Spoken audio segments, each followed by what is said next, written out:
This Zeitgeist 2, or Addendum, came out, very slickly done. The guy works in TV in New York, doesn't even let his real name be known. But he made it on his off time. And the new one sounds great. Sounds good, the new Zeitgeist. But I wanted to just play a couple segments of it and then piece by piece go through it and get you to look from another perspective at what the bleeding hearts in the piece are saying and doing. And if you're watching on PrisonPlanet.tv, we're going to be punching it up on screen and playing clips from here. But so there's better audio, we'll be playing the audio from up in Minnesota. We'll go ahead and put it up on screen now. We're not going to play it quite. I don't want people to be able to look at it.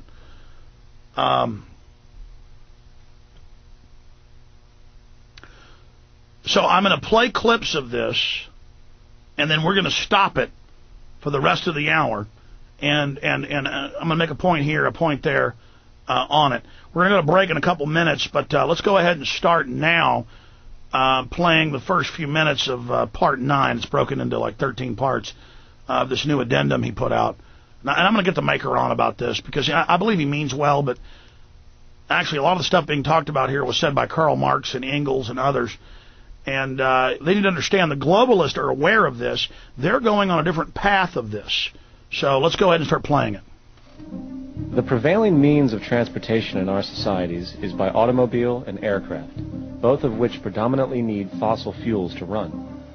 In the case of the automobile, the battery technology needed to power an electric car that can go over 100 miles an hour for over 200 miles on one charge exists, and has existed for many years. However, due to battery patents controlled by the oil industry, which limits their availability to maintain market share, coupled with political pressure from the energy industry, the accessibility and affordability of this technology is limited. There is absolutely no reason other than pure, corrupt profit interest that every single vehicle in the world cannot be electric and utterly clean, with zero need for gasoline. Okay, as far as hit pause there. Okay. It's not just greed. The globalists aren't greedy for money. They issue and print the money. They're greedy for centralization and control. If the patents get out for solar panels they've had for more than a decade that produce, in some cases, 10 times what the best ones available do now, that decentralizes their power. Okay? It's about power. It's about centralizing power through commodities they control. And so, see, this film says a lot of good, true things, but then connects those to false solutions, or solutions that can be twisted. We'll be right back after this break with more of Zeitgeist Addendum. I'm Alex Jones.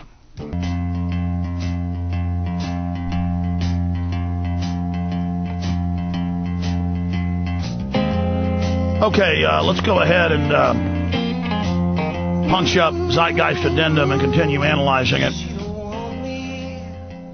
Go ahead and roll it.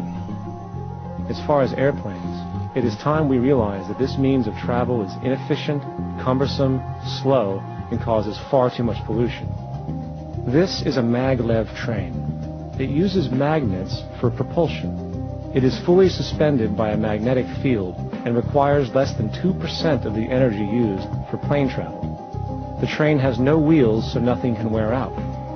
The current maximum speed of versions of this technology, as used in Japan, is 361 miles per hour. However, this version of the technology is very dated.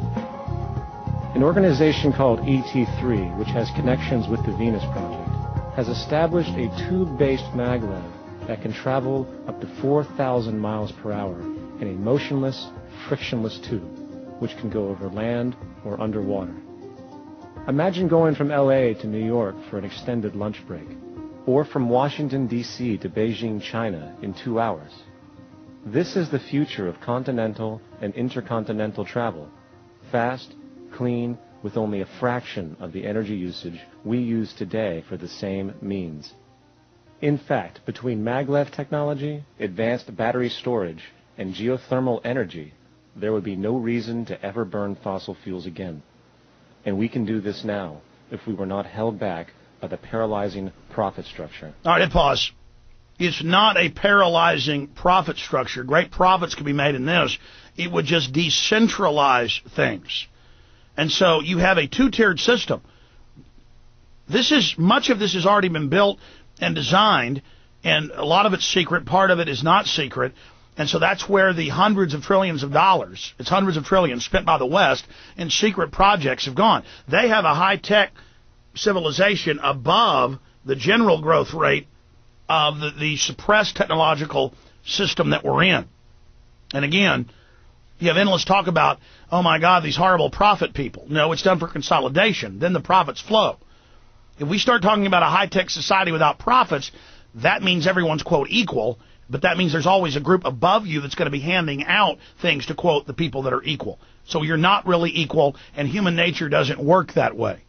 Okay, so you just continue to hear this profit's bad, ownership's bad, is what it comes down to. Keep rolling it. Now, America is inclined toward fascism. It has a propensity by its dominant philosophy and religion to uphold the fascist point of view. American industry is essentially a fascist institution. If you don't understand that, the minute you punch that time clock, you walk into a dictatorship. We're given notions about the respectability of work, and I really look at it as being paid slavery. All right, let's stop right there. Just like with Marx and Engels 100-something years ago, they always have these little technocrats up that say, oh, it's the religious people, it's fascism, America is bad. But you talk to the elitist, and you look at what the UN's saying, they're all saying the same stuff. Okay? So they sell something that sounds great, and they always sandwich their new command and control system in with all this stuff they wow you with, all this high tech. And they say America's fundamentally fascist.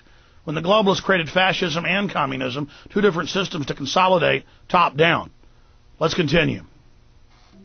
They're brought up to believe that you shall earn your living by the sweat of your brow. That holds people back, freeing people from drudgery, repetitive jobs which make them ignorant. All right, pause again. Working and owning your own business or creating paintings or machinery or whatever it is you're into, that is uplifting, and people want to work and want to build, or they're totally unhappy. But mixing, see, they make work sound bad by comparing it to factory assembly line labor.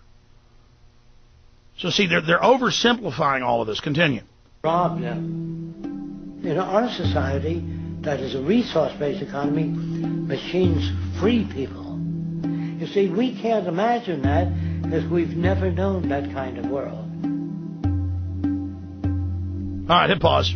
The elite know that what they talked about 100 years ago, what Marx talked about, was partially true. Just his way to implement was wrong. With machinery, with the robotics, with all of this, we can have fabulous wealth, individual wealth.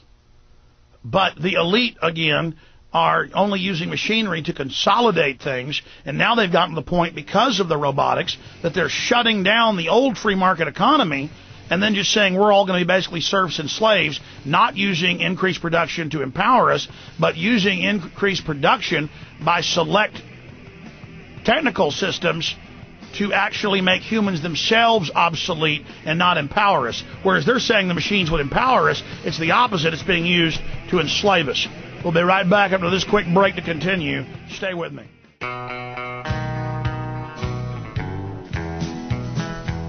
I hear the train a-coming, it's rolling around the bend, and I ain't seen the sunshine since I don't know when. I'm stuck in Folsom Prison, and time keeps dragging on. But that train... Okay, I want to finish up with analyzing these Zeitgeist clips. I hope I can do it in the time we have left. Again, it was Christians who ended slavery in this country. It was Christians who said no in Europe and England. And so you've got people who misinterpret the Bible or did things with it were bad, did things with it were good, but just always the message that it's Christians' fault, America's bad, and then mixing it in with a bunch of fancy technology when it has nothing to do with it. And they're not even addressing that the elite have already built these advanced technologies in spacecraft and trains. They're just using it all in their secret programs. And they're going to use all this high tech against us. Let's go ahead and keep playing it. If we look back at history, we see a very clear pattern of machine automation slowly replacing human labor. From the disappearance of the elevator man to the near full automation of an automobile production plant, the fact is, as technology grows, the need for humans in the workforce will continually be diminished.